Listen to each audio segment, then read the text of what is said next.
Okay. Quick question, before we even say hello. Be honest. How many meetings did you have this week that could have been an email? Wow. Not even a hello. Straight to the attack. I'm just warming up, but come on. Tell me. This is important research. Okay. Okay. 7 meetings. And I think 4 of them could have been emails. No. Wait. 5. One was just a man reading his slides out loud for 40 minutes. A slide reader? Those are the worst. You sit there thinking, I can read. You know, I can read them myself. Much faster. With snack. Exactly. And I was on mute, eating snacks. So honestly, that meeting was fine for me. See? That's a successful meeting right there. Snacks consumed. Slides ignored. Nobody harmed. That's my productivity system now. If I can eat during it, it's a good meeting. I love that rule. I'm stealing it. Okay. Hello, everybody. Welcome back to the podcast. This is episode 31. And I'm Sophia. And I'm Alex. The guy with 7 meetings and 5 snacks. Today we're talking about meetings. How to survive them. How to speak up in them.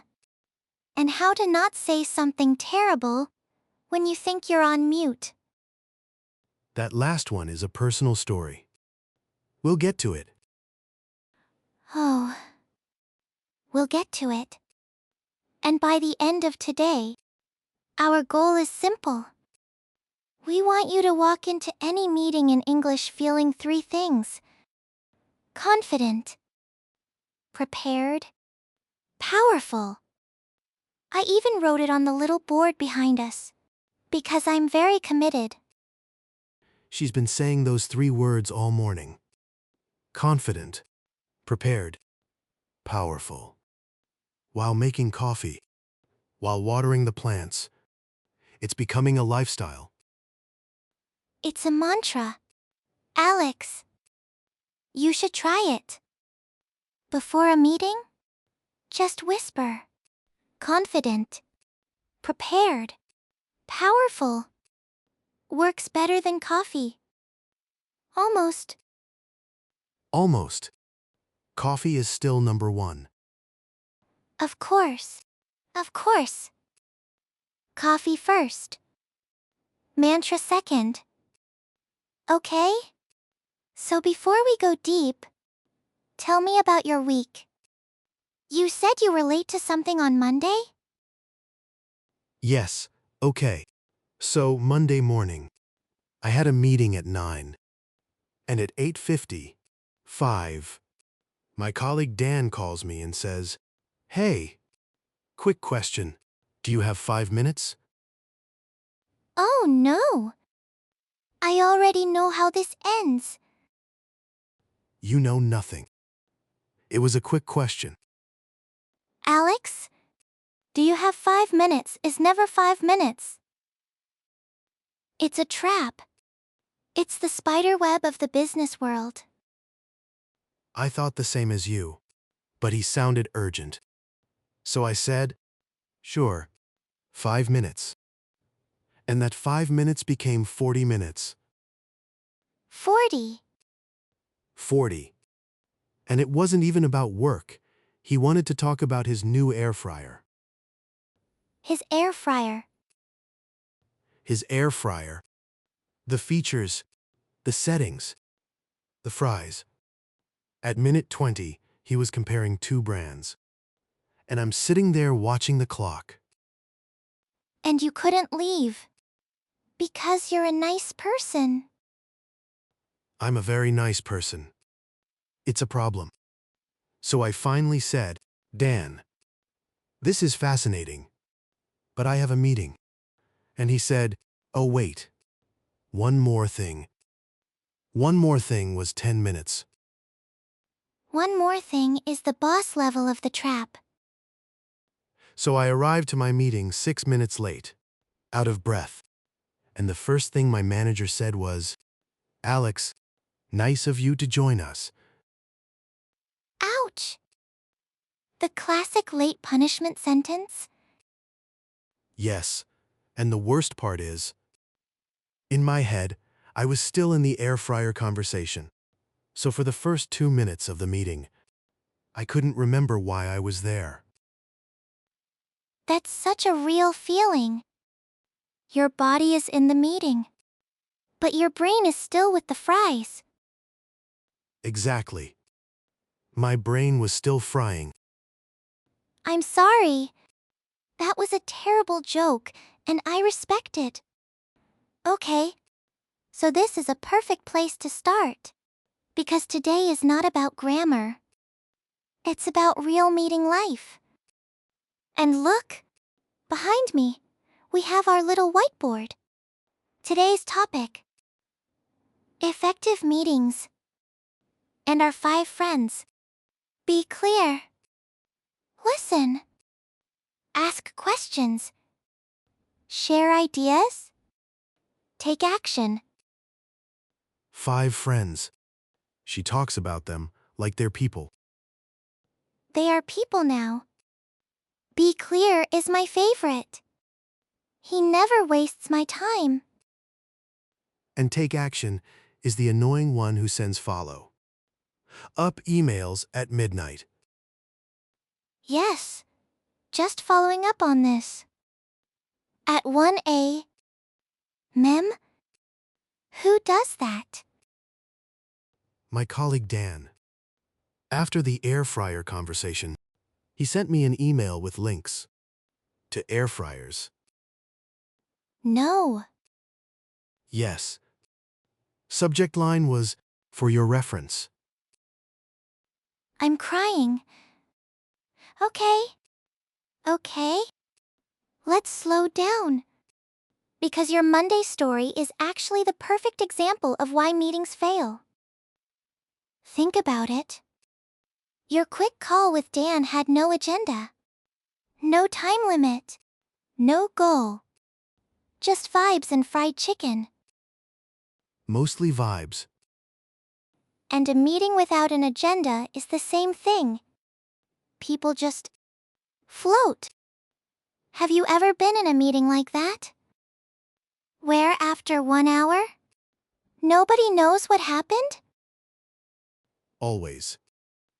In my old job, we had a Monday meeting that we called the Swamp. The Swamp. I love this name. Why the Swamp? Because every topic went in and never came out. We'd start with the project deadline. Then someone mentions the broken printer. Then the coffee machine.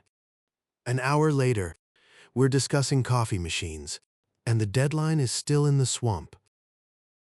That's beautiful and sad. In English, we say the meeting went off on a tangent. Or got sidetracked. A tangent is when you leave the main topic for a small side topic. Like deadline to printer to coffee machine. Yes, that's exactly the swamp. Every Monday, a new tangent. I think our team was world champion of tangents. I believe it. And there's another one. We went around in circles. When you discuss the same thing again and again, and never decide anything. Oh, we did that too. We would discuss the same problem for 3 weeks. Every meeting, same discussion. Different coffee. Same circles. So here's my question. Who is responsible for stopping the swamp? Is it the boss? Is it one person? Who pulls the meeting out of the coffee machine conversation? I always thought it's the manager's job. But honestly, in my experience, the manager is sometimes the one swimming in the swamp. Happily, True, some managers love the swamp. It feels like work, but it's just talking. So actually, anybody can rescue a meeting. Anybody with one brave sentence. like what? Give me a brave sentence. Okay? My favorite brave sentence is this. Sorry. I want to make sure we stay on track. Can we come back to the main goal? Stay on track. Like a train. Exactly like a train. The meeting is a train, and the agenda is the track. Coffee machines are not on the track. I like this picture. But isn't it a little rude to stop the person talking about the printer? It depends on how you say it. If you say it with a smile and a calm voice, it's not rude. It's helpful. Everybody in that meeting is secretly thinking, please, somebody, save us. You become the hero. The hero of the swamp. I can be that hero. You can. And there's an even softer version.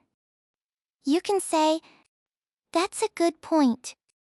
Maybe we can talk about it after this meeting. For now, let's get back to the deadline. Let's get back to. Okay, that's easy. I can use that tomorrow. Yes, see? You're already more prepared. And that's our first board friend. Be clear. A clear meeting has a clear topic, a clear goal, and somebody brave with a train track. And clear snacks. And clear snacks. Yes, that's in the official rules now. Okay, but I want to hear more about your slide reader. The man who reads his slides for 40 minutes. Because this is a crime. And I need details. Okay. So his name is not important. Let's call him Gary. Gary. Of course his name is Gary. Okay. So Gary opens his presentation, and he reads word by word. And the slides are full of text. Tiny text. Like a book, but with a worse design. The classic 60 bullet points. Font size 9. Font size 9. Yes, he reads slower than I read in my head. So I read the whole slide in 10 seconds. And then wait 4 minutes for him to finish. So your brain gets bored and starts doing strange things. Yes, my brain started playing games. I would guess his next word. Like a sport. And therefore, the quarterly results. I was winning. Sophia. I was winning the meeting. I love this. You turned a boring meeting into a prediction game. Then at some point I realized, wait, he's not reading anymore. He's looking at me. He asked me a question. No. Were you listening? I heard the last 3 words of the question. Just 3 words. Do you think? The worst 3 words in the English language when you weren't listening? Yes. And everybody looked at me. And my brain was completely empty. Only the word quarterly was there. From my prediction game. So what did you do? Please tell me you didn't say quarterly? I said, that's a good question. What does everybody else think? Alex, that's a professional politician answer. I'm so proud. I learned it from watching interviews. When you don't know, give the question back to the people. It worked. Somebody started talking for 5 minutes, and I disappeared back into my game. Honestly, that's a real survival skill. Great question. Let's hear what the team thinks. Very useful. But there's a danger. If the team also doesn't know, the question comes back to you like a boomerang. A boomerang question. That happened once. I'm still healing. Okay, I'll let it go. But this is a good moment for our second board friend. Listen. Because listening in a meeting is harder than it looks. Especially in a second language. Much harder. In my language, I can listen for 1 hour. No problem. In English, after 20 minutes, my ears get, what's the word? Like when your phone is at 1%? Your battery is low. Your listening battery. Yes, after 20 minutes in English, my listening battery is at 1%. I see people's mouths moving, but the words don't arrive anymore. That's so normal. And you know why? Because listening in a second language uses more energy. Your brain is translating, guessing, worrying. It's like running with a backpack. A heavy backpack, full of grammar books. Full of grammar books and fear of the boomerang question. So here's my tip. When your battery is low, don't just sit there dying. Ask a question. A question wakes up your brain. What kind? A clarifying question. For example, sorry, could you run that by me one more time? Or, just to clarify, are we deciding this today? Or next week? Run that by me. I love this one. The first time I heard it, I imagined somebody running with a paper. That's a cute image. But no running. Can you run that by me again just means? Can you say it again? Or explain it again? It's casual. Friendly. Very natural. And is it okay to ask in a big meeting? With, like, 10 people? I always feel like, if I ask, everybody will think I'm slow. Okay. I want to say something important here. And I mean it. The person who asks the clarifying question is not the slow person. The slow person is the one who pretends to understand. And then does the wrong work for 2 weeks. That's true. I did that once. I nodded for a whole meeting. And then I discovered I agreed to write a report.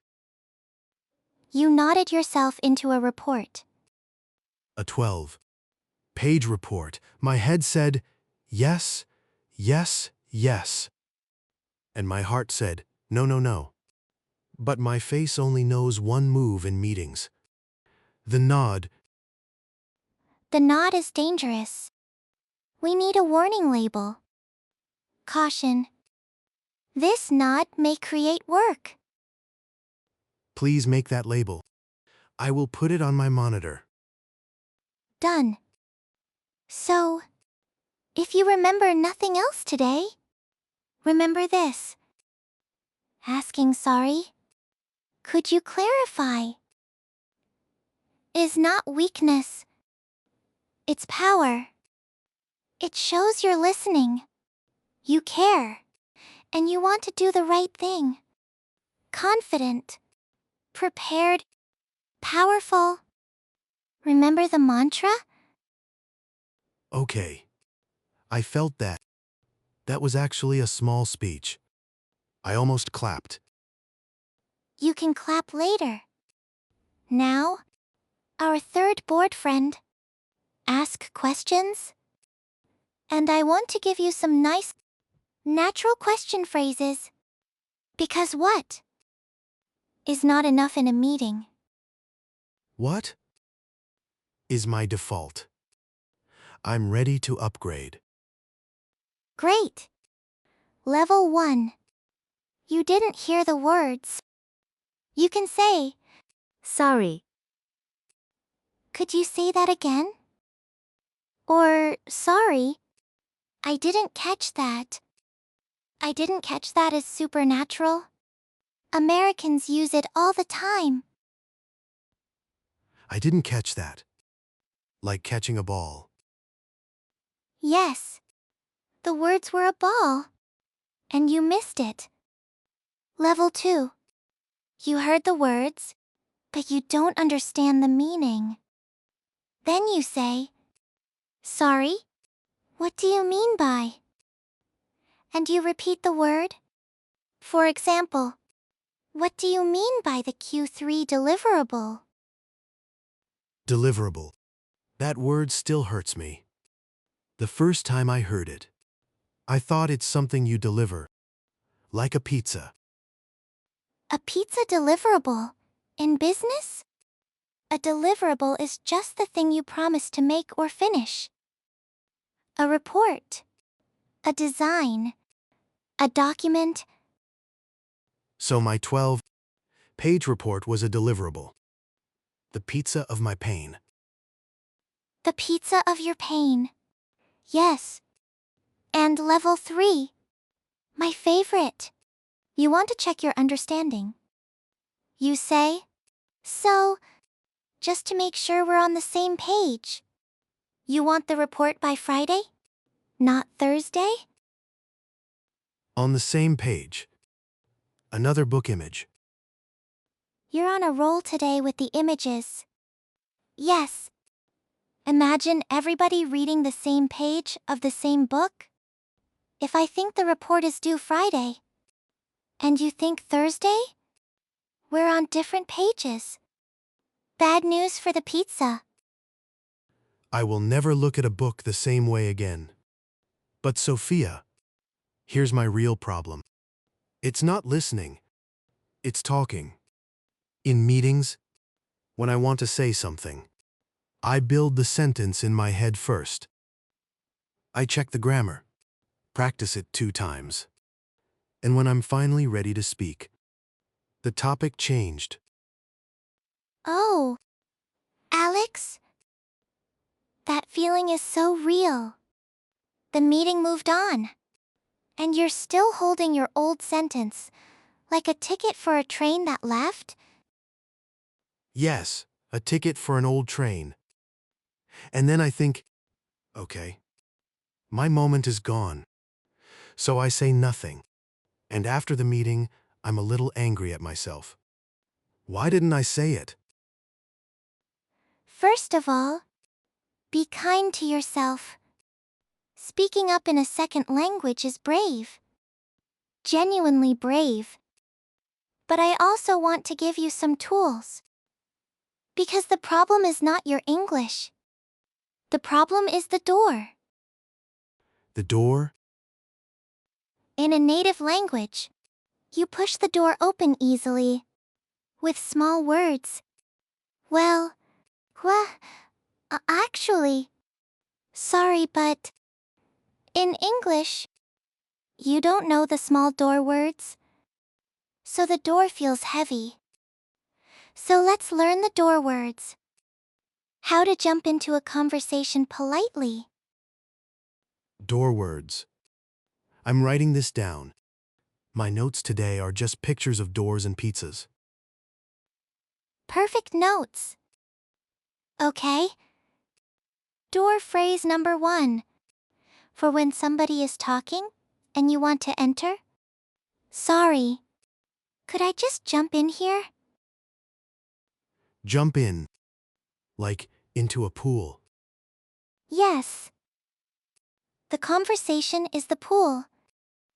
You say, could I jump in? And normally people will stop and say, "Sure. Go ahead." Number 2. A little softer. If I could add something here. And number 3, Number 3 is my personal favorite because it makes people love you. You connect your idea to their idea, building on what Dan said. Or, I'd like to build on that. build on, like Lego. Like Lego, you take their brick, put your brick on top. Now you're friends. People love when you build on their idea because it shows you listened. It's the most polite way to enter a meeting. Okay, can we practice right now? Because these feel good, but I want to try. Yes, let's do a mini practice. I'll talk about something boring, and you jump in with a door phrase. Ready? I'll be me. Okay. So, I think our podcast should be 4 hours long every day, because more is always better. And listeners love very long episodes. And, Sorry, could I just jump in here? oh, already? Okay, go ahead. 4 hours is too much.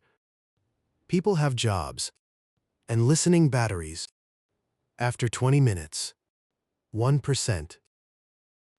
Wow. You used my own battery joke against me. Okay. Again?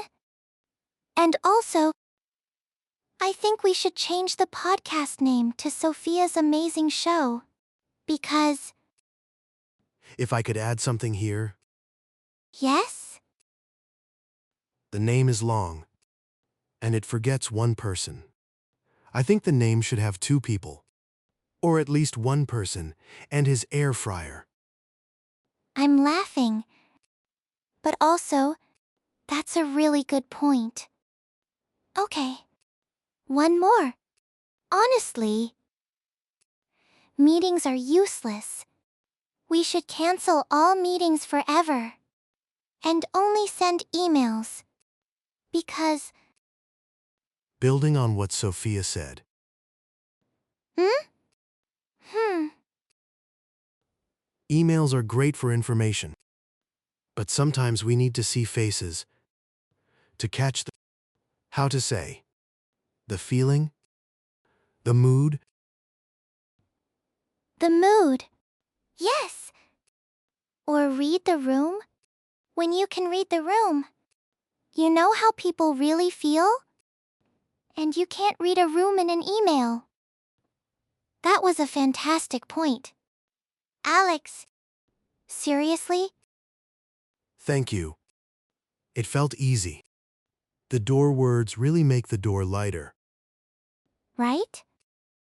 Because you're not breaking the door down. You're knocking politely. Okay. Now the hard one.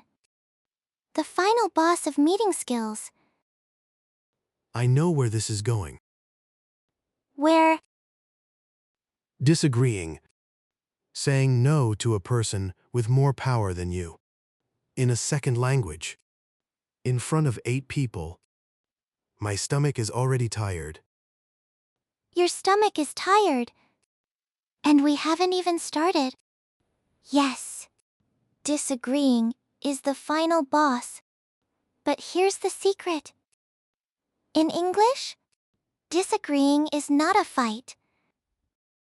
It's a dance. You don't say you're wrong. You say, I see your point, but I see it a little differently. I see it a little differently. That's nice. It's soft. It's very soft and very professional. Another one. I'm not so sure about that. Or, I'm afraid I have to disagree here. The I'm afraid part is not real fear. It's just politeness cream on the coffee. Politeness cream. I need that cream. In my culture, we also don't say a direct no. We say, maybe, and everybody understands it means no. The international maybe. Yes, in English business culture. Especially British. Maybe can also mean no. But in American meetings, it's better to be soft but clear. Soft voice. Clear message. Soft but clear. Like a good pillow with a firm opinion. I don't know what that means. But I feel it. Okay. You know what? Talking about this is not enough. We need to practice. It's roleplay time. I knew it. I love it, and I fear it. Don't fear. I'll play your manager. Let's call her. Deborah. Deborah. Of course. Deborah sounds like she owns 3 air fryers and reads slides for fun. Deborah is a woman who loves the words synergy and circle back. And she talks very fast and never stops. Your goal is to jump in. Disagree with my idea? And stay alive. Stay alive. Good luck to me. Action. Ahem. Okay, team. Thanks for coming. Quick update. I think we should move the product launch to next month. Because we need more synergy between departments. And honestly, more time means more polish. And more polish means more wow. So, any questions? No? Great. Let's... Sorry. Could I just jump in here? Oh. Deborah did not expect that. But fine. Go ahead. Alex. I see your point about polish. But I'm not so sure about next month. If we move the launch, we lose the holiday season. And the holiday season is our best time for sales. Deborah mode. Interesting. But synergy. Alex? Synergy. I understand synergy is important. But I'm afraid I have to disagree. Sales are more important. We can have synergy in December too. We can have synergy in December too is the best sentence ever said here. Second. You did it. You disagreed with Deborah and survived. I survived, and it felt good. Like the door words worked, and the cream worked, and my stomach is not tired anymore. That's because you were soft but clear. You respected her idea. Then you gave yours. That's the dance. Okay. Your turn to be the boss? I'll be the junior employee. Wait, I get to be the boss? I've never been the boss in English. This is too much power. Try to stay calm. Action. Ahem. Okay, team. Listen up. From now on, all meetings will start at 7 a.m. Mem, because early people are successful people. Any questions? Sophia? Sorry. Could I jump in here? I'm afraid I have to disagree. At 7 a.m. Mem, my listening battery is at 0%. Also, I'm not a person. I'm a plant that wakes up at 9. I hear your point. But successful plants wake up early. Okay. Deborah energy. I'm scared and impressed. Let's take a small break from practice. Because I want to go deeper for a second. Can I ask you a real question? Real question. Okay. Yes. When you stay silent in a meeting, what's the real fear underneath? Not the time, not the topic. The feeling. That's a big question. Okay. Honestly, I think the fear is making a mistake in front of important people. If I say a wrong word, or my grammar is ugly, then they will think my ideas are also ugly, which is not logical. I know it's not logical, but the feeling is there. Thank you for saying that. And I want to tell you something. From my heart. Your ideas are not your grammar. And your accent is not a mistake. Your accent is proof that you speak another language. That's not weakness, Alex. That's a superpower most people in this country don't have. That's okay. That actually landed. I felt that. And here's my own story. When I started teaching, I was 23. In my first staff meeting, there were 12 teachers. All older. All with strong opinions. And I had one idea about how to help shy students. But I sat on it for 45 minutes. Because I thought, I'm the youngest. Who am I to talk? And did you say it at the end? At the very end, with a shaking voice, I said it. And you know what happened? The room went quiet. And the principal said, "That's exactly what we need." My idea became a real program the next year. Wow. And I think about all the meetings since then, where somebody stayed silent, and the room lost a good idea, just because of fear. So when you speak up in English, with your accent and your brave imperfect sentences, you're not just helping yourself. You're helping the room. Okay. Now I'm the one who wants to clap. That was a real moment. You can clap. I'll wait. Clap, clap. Okay. I clapped. But now, a lighter topic, because my emotions are full. Let's talk about the scariest technology in the world, The mute button. the mute button. The small circle that decides if you're a professional or a clown. Tell your story. I promised the listeners earlier, and this is the part I've been waiting for. Okay. So, 2 weeks ago, we had a big video meeting. Very serious. The director was there, and I was at home, and I was eating chips. Already bad? Chips in a serious meeting. I thought I was on mute. I checked the little icon. The icon said muted. So I relaxed. I ate my chips. And then I said something to my cat. What did you say to your cat? I said, "Move. You fat potato. That's my chair." No. Yes. To my cat.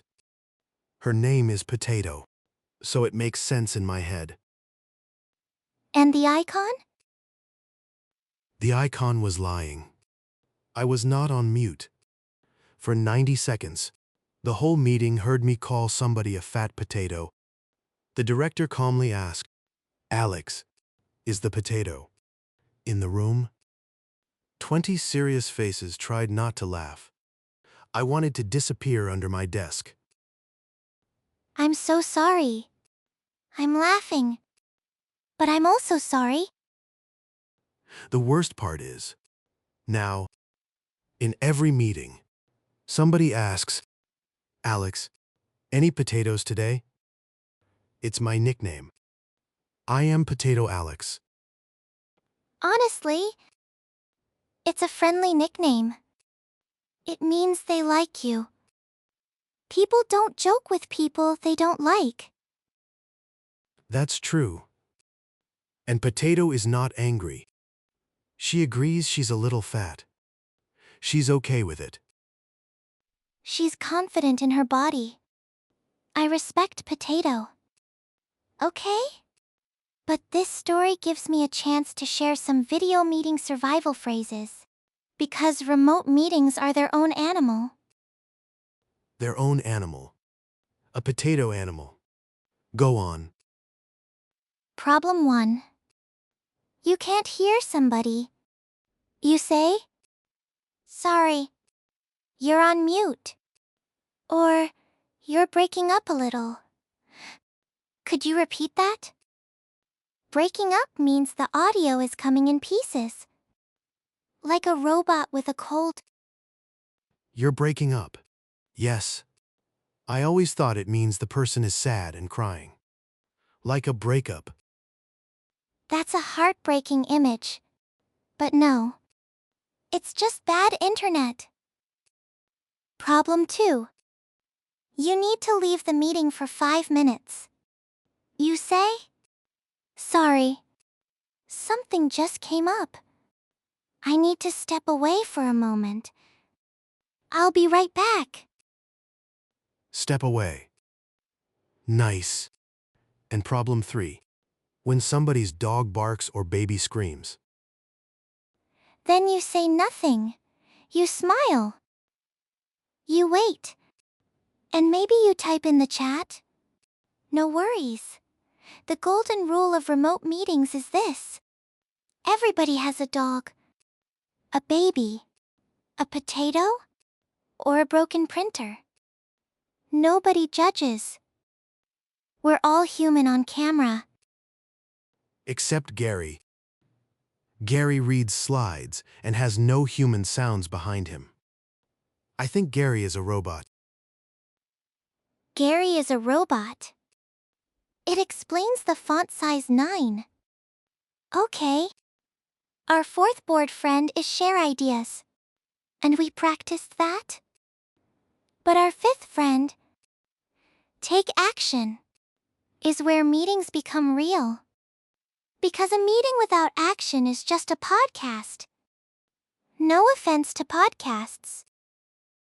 None taken. Our podcast has snacks, so it's already a good meeting. True. So, at the end of a meeting, you want 3 things. A summary, owners, and dates. In English, we call the tasks action items. And every action item needs an owner and a deadline. Owner. Like a dog owner, but for a task. Yes. Who owns this? Means who is responsible. And a very natural question at the end of a meeting is, just to confirm, I'm taking the report. And Dan is taking the client email. Correct? Taking the report. I like it. Simple. And if you want to end the meeting like a professional, you say, "Let's wrap up." Or my favorite casual one, "Let's call it a day." Call it a day. I love this one. It sounds so free. Like the meeting is a bird and you release it. The meeting bird is free. Go. Meeting? Go home. And one more ending phrase. Very American. Very useful. Let's put a pin in it. It means, let's stop this topic now and return to it later. Wait. That's similar to something that happened to me in a meeting. My American colleague said, "Let's table this discussion." And I was so confused. Oh no. I see the trap coming. Because in my head, a table is a table. You put things on it. So I thought, table this discussion means put the discussion on the table now. Discuss it now. So I started talking more about the topic, with energy. And everybody looked at me like I was a potato. Oh no! The potato meeting again. A different meeting, but same confused faces. Because in American English, to table something means to postpone it, to put it away for later. The opposite of my brain. Yes, this is one of the funniest differences between American and British English. In Britain, to table a motion means to bring it to the table for discussion now. In America, it means to put it away for later. Same word. Opposite directions. Even native speakers get confused in international meetings. So it's not my fault. The word is broken. Not me. The word is completely broken. You're fine. So your story had a happy ending? Somebody explained it to you? Yes. After the meeting, my colleague laughed and said, Alex, when we table something, we don't discuss it. We park it. Park it. Another car word. Park it. Yes. Americans love parking ideas. So now you have 3 parking phrases. Put a pin in it. Table it. Park it. Your meetings are now a very organized parking lot. A parking lot full of pins and tables. My English is becoming furniture. I'm putting that on a T-shirt. Okay. Okay. We covered a lot. Be clear. Listen. Ask questions. Share ideas. Take action. Our 5 friends are proud. But before we finish, I want to do something fun. A small challenge. A challenge. My heart says yes. My stomach says maybe. It's called Meeting Rapid Fire. I'll give you a situation. You answer with one natural phrase. Fast. Don't think too much. First instinct. Ready? Ready. Let's go. Situation 1. The person is talking too fast. You're lost. Go. Sorry. I didn't catch that. Could you run it by me again? Perfect. Situation 2. Your colleague says the deadline is Friday. You thought Thursday? Check the page. Just to make sure we're on the same page. Is it Thursday or Friday? Beautiful. Situation 3. Deborah says, more synergy. More? Wow. And you disagree. Dance. I see your point, but I see it a little differently. Smooth. Situation 4. You don't know the answer. And you need time. Boomerang defense? That's a great question. Let me look into it and get back to you by tomorrow. Look into it and get back to you. That's native. Level. Alex. I'm serious. Situation 5. The meeting is going in circles. The swamp is rising. Save us. Hero. Sorry. I want to make sure we stay on track. Can we get back to the main goal? Yes. And final situation. It's 5 p. Everybody is tired. The meeting bird wants to fly home. Release it. Okay, team. Let's wrap up. I'll send the action items by email. Let's call it a day. I'm giving you 10 out of 10. Deborah would be proud. And Deborah is never proud. I did it. I feel. What's the word from the board? Powerful. Okay. I feel a little powerful. And a little hungry. The chips are calling. The potatoes are calling. You mean, The potatoes are calling, and I must go. But before we go, Sophia, can I say one thing? of course.